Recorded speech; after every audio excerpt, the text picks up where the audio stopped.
कहते हैं कुछ कर गुजरने का जज्बा और जुनून दिल में हो तो फिर कोई भी रुकावट आपको बुलंदियों तक पहुंचने से नहीं रोक सकती।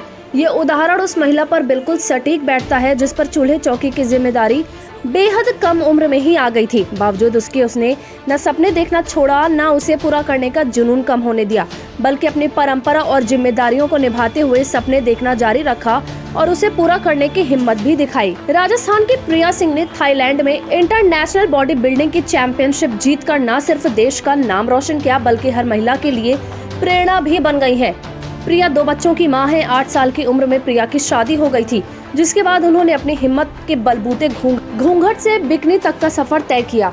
ऐसा बिल्कुल नहीं है कि प्रिया सिंह के रास्ते में कोई रुकावटें नहीं आई। जीवन भर घूंघट में रहने वाली परंपरा से होने के बाद उनका बिकनी तक का सफर आसान नहीं था और कोई उन्हें बुरी नजरों से देखता था।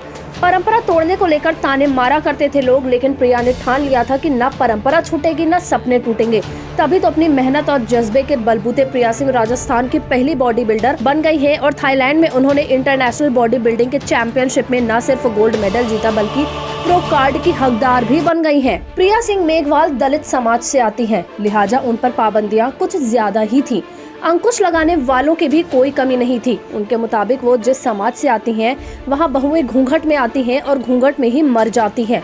लेकिन उन्होंने इस परंपरा को तोड़ा और बीकानेर के गांव से निकलकर इंटरनेशनल बॉडी बिल्डर बनने का सपना पूरा किया। ऐसा कर उन्होंने न सिर्फ राजस्थान बल्कि देश का नाम भी रोशन किया। प्रिया 2 बेटियों की मां है। अपनी सफलता का क्रेडिट वो अपनी बेटी को देती है, क्योंकि 9 घंटे की कड़ी मेहनत के बाद घर की हर एक जिम्मेदारी को संभाल पाना आसान नहीं था। ऐसे में बेटी ने घर की जिम्मेदारियों में उनका साथ दिया। प्रिया परिवार के गुजारे के लिए घर से बाहर निकली थी ताकि नौकरी कर पेट पाला जा सके, लेकिन फिटनेस सेंटर में काम करते करते उन्हें भी फिटनेस का जुनून सवार हुआ और वो बन गई फिटनेस ट्रेनर। इसके बाद तो उन्होंने इंटरनेशनल बॉडी बिल्डिंग में भारत का परचम लहरा दिया। देश के लिए इतना कुछ करने के बावजूद प्रिया को अब तक आर्थिक मदद की दरकार है। वो बताती हैं कि थाईलैंड में इंटरनेशनल चैंपियनशिप का हिस्सा बनने के लिए उन्हें कर्ज लेना पड़ा था, जो अब तक वो चुका नहीं पाई हैं।